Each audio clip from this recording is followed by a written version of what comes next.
수요일 예배 때 강연을 하고 계십니다. 제가 너무 은혜가 되는 거예요. 야고보서 말씀이. 그래서 야고보서 말씀 가운데에서 또 한 단어가 저에게 하나님께서 주신 말씀이 있어서 그 단어를 통하여서 또 하나님의 말씀을 같이 나누기를 원합니다. 야고보서 1장 1절에서부터 4절까지의 말씀입니다.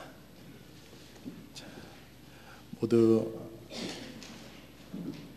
앉으셔서 동일한 마음으로 일어서시는 마음으로 우리가 다 같이 힘을 모아서 같이 하나님의 말씀 같이 읽도록 하겠습니다. 우리 다 같이 한 목소리로 같이 읽겠습니다. 시작. 하나님과 주 예수 그리스도의 종 야고보는 널리 흩어져 있는 12지파에게 인사하노라. 내 형제들아, 너희가 여러 가지 시험에 빠질 때에 그것을 다 기쁨으로 여기라. 너희 믿음의 단련이 인내를 이루는 줄 너희가 아느니라. 오직 인내를 완전히 이루라. 이것은 너희가 완전하고 완벽하여 아무것도 부족함이 없게 하려 함이라. 아멘. 오늘의 말씀의 제목은요, 인내를 완전히 이루라 하는 제목으로 같이 하나님의 말씀을 살펴보기 원합니다. 우리가 필요한 것을 세상에서 얻기 위해서는 인내 없이 나에게 열매 맺을 수 없다는 것을 우리는 너무나도 잘 알고 있습니다. 이것을 우리가 알고 있는 창세기 3장 19절을 통해서 태초에 아담에게 하나님께서 하신 말씀을 통해서 우리가 그 말씀을 믿습니다. 내 얼굴에 땀을 흘려야 빵을 먹으리니 라며 하신 말씀이 있기 때문인 것을 저희가 믿습니다. 우리의 의식주는 내가 노력하며 땀을 흘리며 일한 만큼 우리에게 주어집니다. 그 외에 내가 필요한 것이 채워지고 그리고 생겼다면요, 그건 분명 다른 사람의 수고와 그리고 인내를 통해서 받은 저와 그리고 여러분에게 주신 하나님의 은혜라고 그렇게 생각을 합니다. 역시 이것 또한 다른 사람의 땀과 노력과 인내가 있기에 주어진 은혜이기 때문에 그렇습니다. 아마도 예수님께서 우리를 위해 대신 죄를 해결해 주신 은혜를 생각하면 저희가 쉽게 그것을 생각할 수 있을 것이라고 생각합니다. 요즘 저와 그리고 여기 계신 우리 형제 자매님들은 혹시 무엇을 위해서 인내하고 계십니까? 어떤 것을 위해서 여러분들이 지금 인내하고 계시나요? 하나님께서는 우리나라를 축복하심으로써 먹을 것이 풍부해진 대부분의 사람들이 고민하고 있는 것 중에 하나가 있습니다. 우리 자매님들에게 많이 이렇게 포함이 되어 있는데요. 대표적인 예로 다이어트입니다. 다이어트. 이 다이어트는요, 분명히 살을 빼기 위해서 인내가 꼭 필요합니다. 아주 굳건한 인내가 있어야 돼요. 살을 빼기 위해 양껏 먹고 싶은 양을 줄입니다. 이 정도 먹어야지 충분한데 양이 그걸 줄이게 돼요. 우선 최대한 탄수화물을 피합니다. 그리고 밀가루 음식, 그리고 수제비, 떡국, 쫄면, 햄버거, 피자, 너무 닭 등등등. 며칠 전만 해도요, 이것들은 나에게 없어서는 안 돼. 베스트 프렌드입니다. 이 맛있는 음식들이. 근데 지금은 그 모든 것들이 나의 적이에요. 저의 적입니다. 다이어트 절대적인 데드라인, 타임이 있습니다. 알고 계실 거라고 생각합니다. 바로 다 조금 이렇게 차이가 있지만은 저녁 6시 이후로는 먹는 것을 모두 덜처럼 생각하고 이제 그렇게 취급을 하게 됩니다. 웃고 계신 분들은 아주 많이 이렇게 동의를 하는 것 같습니다. 이렇게 인내하면서 살을 뺍니다. 또 그 인내하는 것이 여러 가지가 있어요. 또 학생들의 인내는 바로 학업이겠죠. 학업의 인내를 가지고 갈 수 있을 거라 생각합니다. 한 교시의 종이 울릴 때까지 한 선생님만 바라보고, 그리고 한 칠판만 바라보고, 그리고 한 선생님의 목소리에만 집중을 합니다. 그리고 인내를 해요. 모든 수업 시간에 마치고 집에 가는 것이 아니라 또 학교 앞에서 기다리고 있는, 전도를 나가는데요, 그 앞에 학원차가 쫙 있습니다. 학원 앞에 그 차 기다리고 있는 버스를 타고 학원에 갑니다. 그리고 환경만 조금 바뀌었지 똑같이 반복해서 선생님을 집중하고 칠판을 바라보고 그 선생님의 목소리를 듣고 있어요. 거기에 플러스 우리 친구들에게만 해당되는 거, 부모님의 이제 잔소리들, 그것을 이제 또 인내하면서 참아가면서 갑니다. 이 학업에 대한 인내의 목적은 후에 내가 직장 아니면 사업, 내가 그리고 펼치고 싶은 이런 꿈들을 위해 인내하는 것이죠. 그렇게 믿습니다. 그리고 또 되게 저희가 잘하고 있는 저축도 있죠. 지금 내가 정말 먹고 싶은 것이 있는데, 그리고 하지만 그걸 먹으면은 목표한 액수가 차지 않기 때문에 저축할 수 없게 되어서 저축을 위해 먹지 않고 참고 계속해서 인내를 합니다. 지금 살림에 당장 필요한 것이 있는데도 최대한 저축하면서 그것을 아끼면서 생활을 합니다. 우리가 왜 인내하면서까지 그렇게 저축을 할까요? 여러 가지 이유가 있겠지만, 예를 들어서 내 집 마련을 위해서 계속해서 저축합니다. 그리고 내가 지금 필요한 또 겨울이니까 두툼한 이제 잠바를 사고 싶어서, 옷이라든지 또 고가죠. 가정에서 필요한 고가의 이런 가전기기들을 구입하기 위해서 여러 가지 모양으로 저희가 저축을 하게 됩니다. 그리고 또 부모님들은 자식들에 대한 인내가 있습니다. 그것은요, 부모는 자식들을 바라볼 때 항상 부족하게 느껴지기 때문입니다. 인내하고 참고 기다리는 거예요. 공부에 있어서, 사회생활과 사람과의 관계에 있어서, 또 신앙생활에 있어서 계속해서 부족한 모습들을 보게 됩니다. 부모는 자녀의 이러한 부족한 모습을 채워주기 위해서 이런 지나온 세월에 대해 이야기도 하고, 그리고 대처하는 방법도 가끔씩 이렇게 이야기를 하곤 합니다. 그리고 또 돈으로도 부족한 부분을 채워주려고 노력도 하고요. 끝까지 메워지지 않는 부분을 바라볼 때 우리 부모님들은 계속해서 인내하면서 기도하고 그렇게 계속 인내하고 노력합니다. 자식의 앞날을 위해서. 우리 청년들 또한 또 이성 있죠. 이성과 이 사귐과 이 결혼에 대해서 우리가 인내를 할 때가 많이 있습니다. 내 주위에 믿지 않는 멋있는, 아주 유머러스하고요, 키가 크고 훈남이고, 왜 이렇게 표정들이 안 좋으시죠? 훈남이고 이런 남자가 있는데 서로 마음도 있어요. 서로 마음도 있는데 이제 사귀고 싶은데 이 청년이 믿음이 없어서 인내하고 계속해서 기다립니다. 주님이 주신 짝을 위해서. 교회 안에서 형제가 있는데 마음에 드는 한 자매를 두고 계속해서 기도하면서 그 때가 언제이니 하나님께서 주시는 때를 계속해서 기다리면서 인내를 합니다. 때론 목사님만 알고, 그리고 목사님과 가족들만 알고, 아무도 모르는 교제를 하면서 언제 결혼해야 될지 하나님께 그 때와 시간을 물어보면서 인내하는 그런 시간도 분명히 있을 줄 압니다. 기도의 제목들을 들면서 계속해서 인내하면서 내 아내 될 사람, 그리고 내 남편 될 사람을 위해서 계속해서 인내하면서 기도합니다. 제가 여러분들께 말씀드린 부분 이상으로 이 세상에서 우리가 인내해야 할 것들이 많이 있습니다. 이거 외에도 수십 가지가 돼요.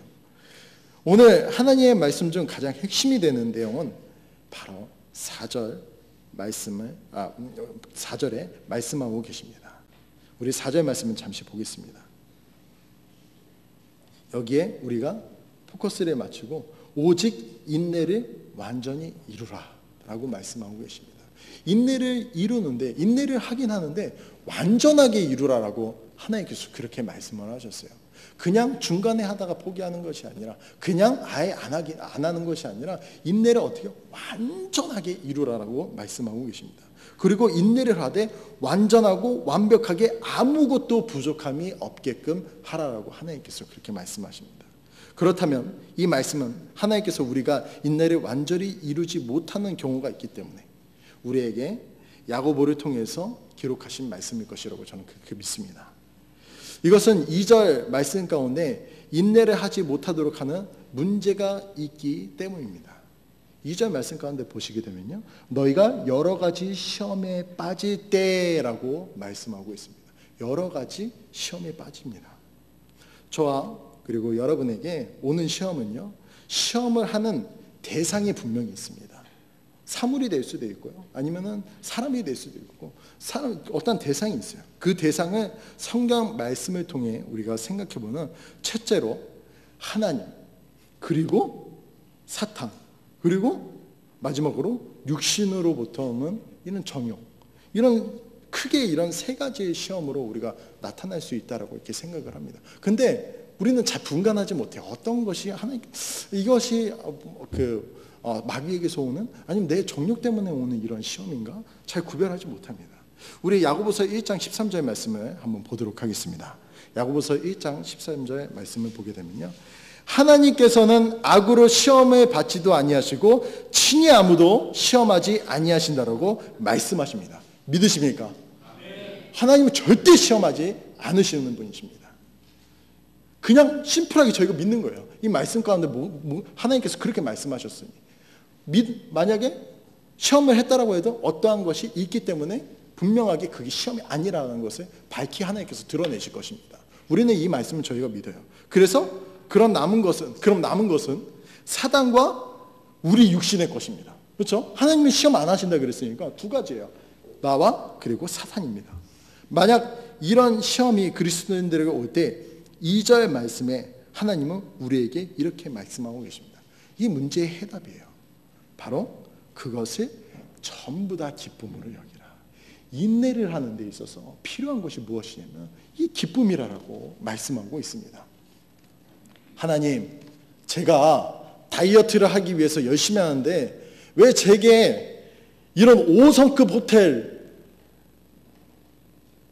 뷔페 이용권을 하나님 저에게 주십니까? 하나님, 제가 학업 열심히 하려고 하는데 친구들이 제가 좋아하는 그 게임과 놀이로 저를 유혹합니다. 제발 저 유혹에서 벗어날 수 있도록 해주세요. 하나님, 돈을 좀 모아서 집도 마련하고 노후 대책을 세우고 여행도 가야 하는데 왜 이렇게 돈 나갈 일이 많은지, 그리고 필요한 것들이 이렇게 많은지 모르겠습니다. 하나님, 믿음의 사람을 만나야 하는데 제 주위에는 믿지 않는 멋진 남자들과 예쁜 여자만 있는 것입니까? 라고 하고 하나님께 계속 내뱉는 거예요. 제가 한 가지 예화를 말씀드리겠습니다. 시내버스를 탄 믿음의 청년이 한 명 있었어요. 그런데 이 청년이 시내버스를 타고 가다가 갑자기 차가 급정거를 한 거예요. 버스가 끼고 급정거를 했어요. 그랬더니 저쪽에서 할머님이 이렇게 넘어지신 거예요. 자기 쪽으로. 그래서 그 청년이 이렇게 품 안하고 딱 이렇게 안았습니다. 안았는데 안고 나서 속으로 이렇게 생각했습니다. 주여, 저를 시험하지 마옵소서. 이렇게 대답을 한 거예요. 우리 할머님들 오해하지 말고 들으시기 바랍니다. 왜냐하면 여기 나와 있는 그냥 예화이기 때문에. 그리고 그 청년이 다시 추스리고 또다시 버스를 타고 버스가 또 다시 출발했습니다. 또 얼마 가지 않아서 다시 급정거를 했어요. 그랬더니 갑자기 웬 처녀가 넘어지면서 자기 품 안에 이렇게 꼭 안기는 것입니다. 그랬더니 그 청년이 속으로 이렇게 이야기를 합니다. 뭐라고 이야기를 했겠어요? 주여, 뜻대로 하옵소서. 이렇게 이야기를 했다라고 해요. 하나님은 하나님의 자녀를 정말로 사랑하십니다. 여러분들이 정말로 사랑하세요. 하나님은 여러분들을 아무도 시험하지 않으시고요, 친히 시험 받지도 않으십니다. 야고보서 1장 14절 말씀에 보면요, 그리고 오직 모든 사람이 자기 자신의 욕심에 이끌려 유혹을 받나니 라고 말씀하고 있습니다. 우리의 욕망이 없는 시험도 만들어내고요, 그리고 하나님을 원망하고, 우리가 아까 전에 했던 것처럼 왜 이런 것을 주십니까 하고, 왜 시험에 들게 하십니까 하고 이렇게 원망을 하는 거예요. 하나님은 아무 죄가 없으신데, 하나님은 이런 시험을 주시는 분이 분명히 아니신데 이렇게 말씀하고 있는 것입니다. 저와 여러분, 이 교회는 세상에 속해 있습니다. 그래서 교회가 세상에 우리가 존재하기 때문에 세상으로부터 온갖 종류의 영향들을 저희는 많이 받습니다. 세상에 있는 여러 가지 영향들을 많이 받아요. 나팔 소리와 함께, 오늘 우리가 배웠던 그 말씀처럼 나팔 소리가 울렸을 때 교회가 들림받는 그 순간까지 교회는요, 세상 속에 있기 때문에 우리의 시험은 계속해서 됩니다. 계속해서 시험이 와요. 이것은요, 우리가 시험에 만나는 것이 당연한 일입니다. 우리에게 시험이 오는 것이 당연한 일이에요. 이 세상의 시험을 선택할 수 있는 것도 아닙니다. 믿음이 뛰어난다고 해서 이 시험을 어떻게 해요? 피해서 이렇게 도망갈 수 있는 것도 아니에요. 믿음이 성숙해지면 우리가 계속해서 믿음이 성숙해질수록 아마 그 시험이 더 많아질 수도 있을 겁니다. 믿음이 자라나니까 계속해서 그런 시험들이 왔을 때 더 우리가 하나님 말씀 가운데 있게 되면 세상 것들과 완전 반대되는 삶이기 때문에 더 많은 시험이 오게 됩니다. 눈앞에 보이는 세상은 분명히 있습니다. 우리 지금 현실 가운데 존재하고 있는 거예요. 우리가 지금 영적으로 지금 생각하고 있는 것입니다.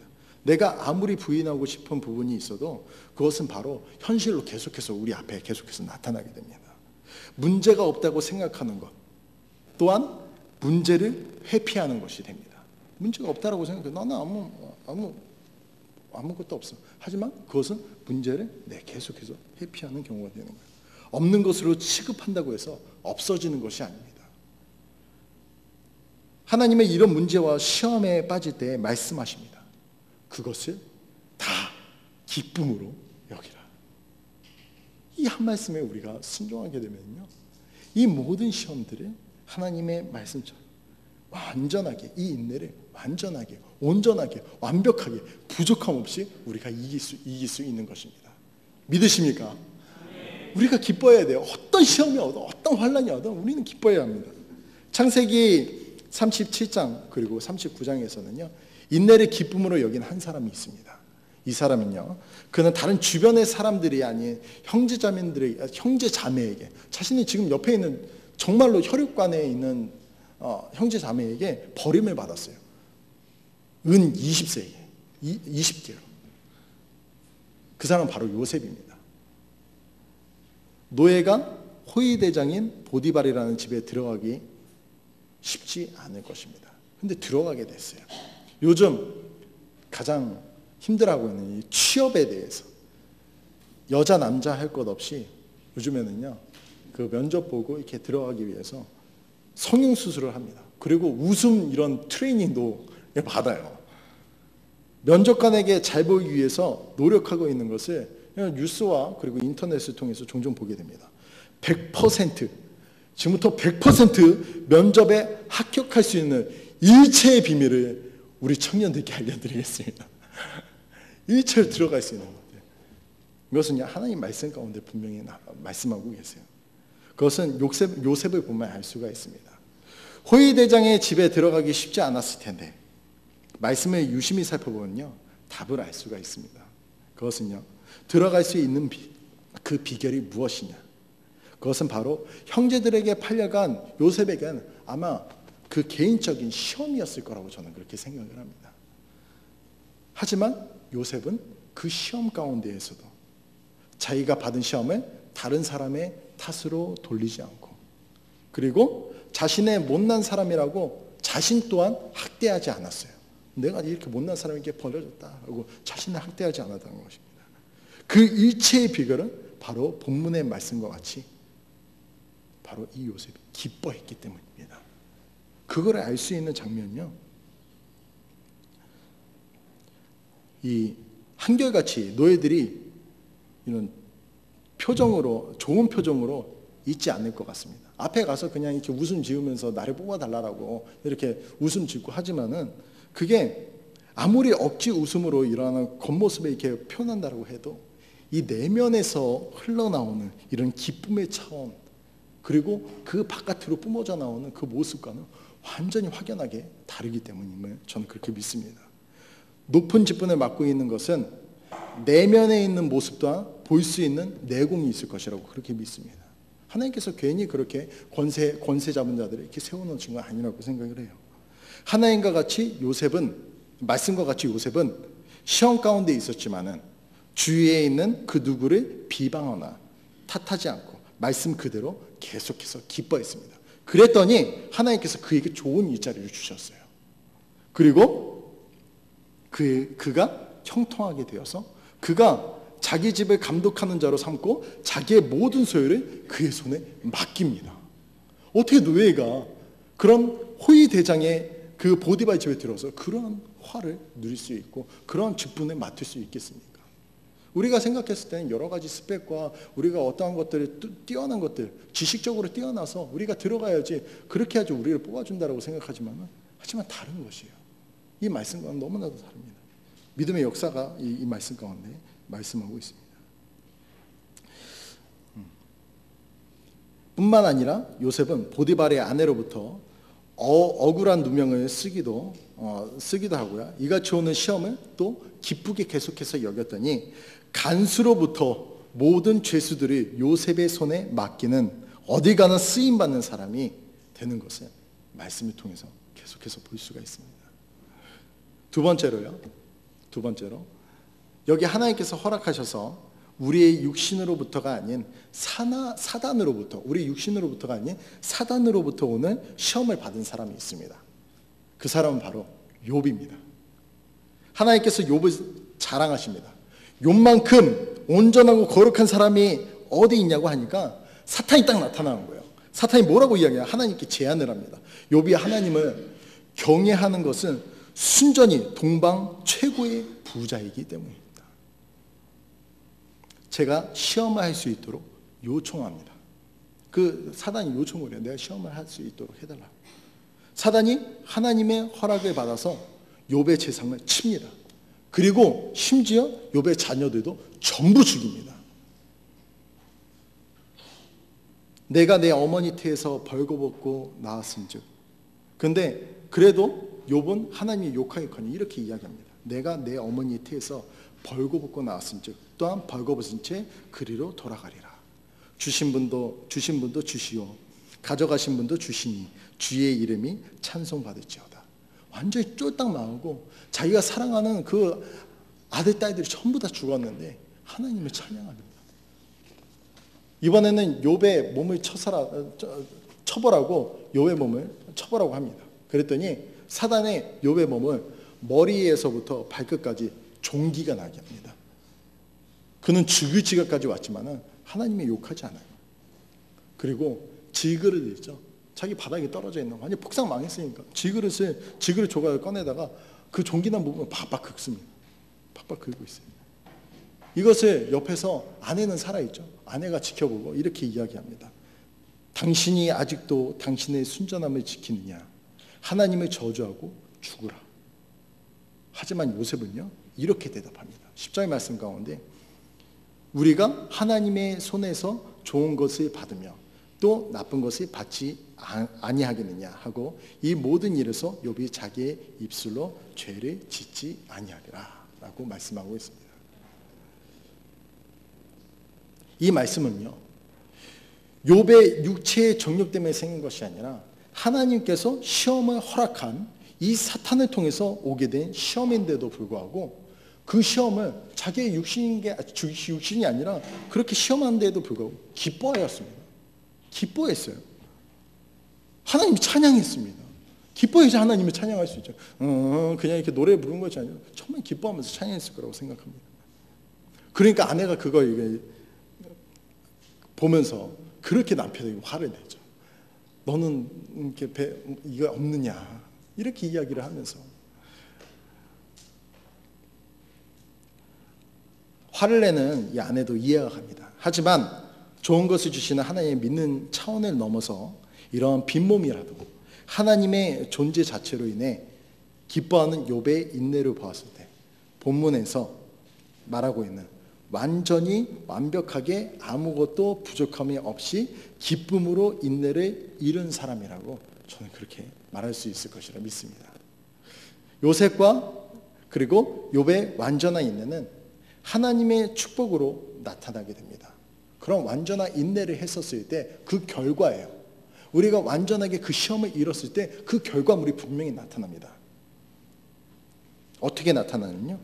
요셉은 당대 최고의 권력을 가진 이집트에서 온 나라를 다스리는 총리직에 오르게 됩니다. 그리고 굶주려 있는 가족들을 다 살려요. 전부 살립니다. 그리고 함께 지낼 수 있는 이러한 귀한 축복을 하나님께서 주십니다. 욥은 모든 것을 2배의 축복으로, 재산은 2배, 그리고 가족도 2배가 됩니다. 10명의 자식이 낳았어요. 근데 10명이 어디로 갔죠? 주님을 믿는 가정에 형제 자매인가? 하늘나라 가 있죠. 그러면은 하나님께서 2배로 주신 거와 마찬가지입니다. 10명의 자녀를 동일하게 주셨어요. 그럼 하늘나라에, 그 다음에 이 땅에 20명. 하나님께서 2배의 축복을 분명히 주셨습니다. 제 생각에, 여기서 더 플러스 해서 제 생각엔 2배의 축복이니까 동방에서 부자였잖아요. 북동방에서 부자 타이틀을 얻었을 것이라고 저는 또 그렇게 믿습니다. 하나님께서 베풀어 주는 2배니까. 북동방에서, 남동방이 될 수도 있겠죠. 오늘 이 믿음의 사람들을 통해서 우리에게 여러 가지 시험이 올 때 완전하게, 완벽하게, 부족함이 없는 인내를 위해 필요한 한 가지를 말씀을 드렸습니다. 마지막입니다. 이것은 바로 기쁨입니다. 기쁨이에요. 육신적인 정욕과 욕망은 도리어 우리의 기쁨을 빼앗아 가버립니다. 육신적인 부분을 우리가 생각했을 때 그 기쁨을 빼앗아 가게 돼요. 사탄 또한 세상의 부와 명예와 권력으로 2000년 전에 예수님을 그렇게 시험하셨듯이 다른 사람을 원망하게 해서 자신을 보고 낙마하게 해서 기뻐하지 않도록 합니다. 하나님께서 우리가 행복하게 이 땅에서 살기를 원하십니다. 성도 여러분, 오늘 본문의 말씀처럼 저희는 결단해야 합니다. 어떤 것을 결단해야 하느냐?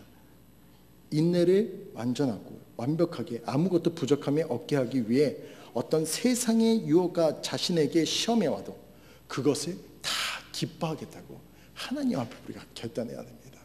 이 말씀을 믿고 이 말씀 가운데서 우리에게 어떤 시험이 닥쳐와도 그것을 전부 기쁨으로 우리가 했었을 때 하나님께서 먼저 기뻐하시고 그 모든 문제들을 하나님께서 분명히 해결해 주시고 보상까지도 하나님께서 또 허락해 주신다. 너무나도 은혜 가운데, 축복 가운데 있는 그런 은혜가 될 줄 믿습니다. 딱 한 가지만 하면 돼요. 순종, 바로 기뻐하는 것입니다.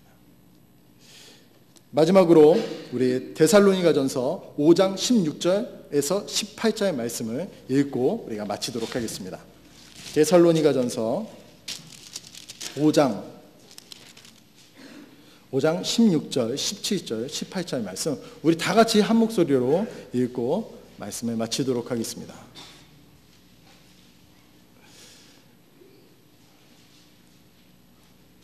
다 같이 한 목소리로 우리 읽겠습니다. 시작. 항상 기뻐하라. 쉬지 말고 기도하라. 모든 일에서 감사하라. 이것이 그리스도 예수님 안에서 너희에 대한 하나님의 뜻이니라. 아멘. 오늘 이 말씀이 저와 그리고 여기 계신 여러분들이 향하신 하나님의 뜻입니다. 이 하나님의 뜻을 여러분 지금 이 시간 결단하시고 그리고 순종하는 시간이 되기를 원합니다. 우리 잠시 우리 눈을 감고 하나님 앞에 잠시 결단하는 시간을 갖도록 하겠습니다. 우리가 인내할 때 포기하게 되는 경우가 많이 있어요. 그리고 그 인내를 통하여서 저희가 계속해서 남을 정죄하고 그리고 자신을 자꾸만 학대하는 경우가 많이 있습니다. 하지만 이제부터는 그것들을 중단하시고 하나님께서 이렇게 말씀하셨던 여러분들 여러 가지 시험들이 있어요. 꼭 이런 시험이 아니라 여러분들 사람으로부터 오는 시험들이 있고요. 또 어떤 물건으로부터 오는 시험들이 있고 여러 가지 오는 시험들이 있습니다. 여러분들에게 그런 시험들이 올 때 기쁨으로 그것을 감당하셔서 하나님의 뜻을 여러분들이 이루시는 우리 한 분 한 분이 되기를 원합니다. 이 시간 결단하셔서요. 내가 지금 시험 가운데 있다. 내가 너무 어려운 가운데 있습니다. 하나님. 이 시험을 제가 항상 고민하고 하나님께 아뢰지만은 어떻게 해결이 안 돼요. 하지만 이런 부분들에 대해서 제가 전부 기쁨으로 하나님 말씀에 제가 순종해서 기쁨으로 여기고 그것을 피하지 않고 제가 받아들이기 원합니다. 하나님, 이 모든 것들을 참으로 주가신 하나님께서 저에게 기쁨을 할 수 있는 기쁨을 가질 수 있는 하나님 능력도 하나님 허락하여 주세요. 이렇게 기도하시면 하나님께서 분명히 주십니다. 여기에 뭐라고 5절 말씀에 이렇게 말씀하고 계십니다. 너희 중에 어떤 사람이 지혜가 부족하거든 모든 사람에게 너그러이 주시고 꾸짖지 아니하시는 하나님께 구하라. 그리하면 그것을 그에게 주시리라. 기쁨이 부족하다면요 하나님 구하시기 바랍니다. 내가 하나님의 뜻을 이루기를 원하는데 하나님 제가 이것이 정말 필요합니다. 이것이 필요해서 하나님 앞에 기도합니다.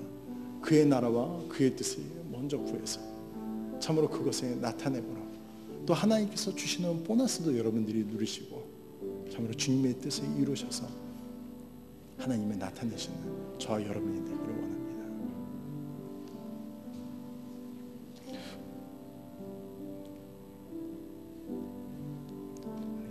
기도하겠습니다. 하나님 감사합니다.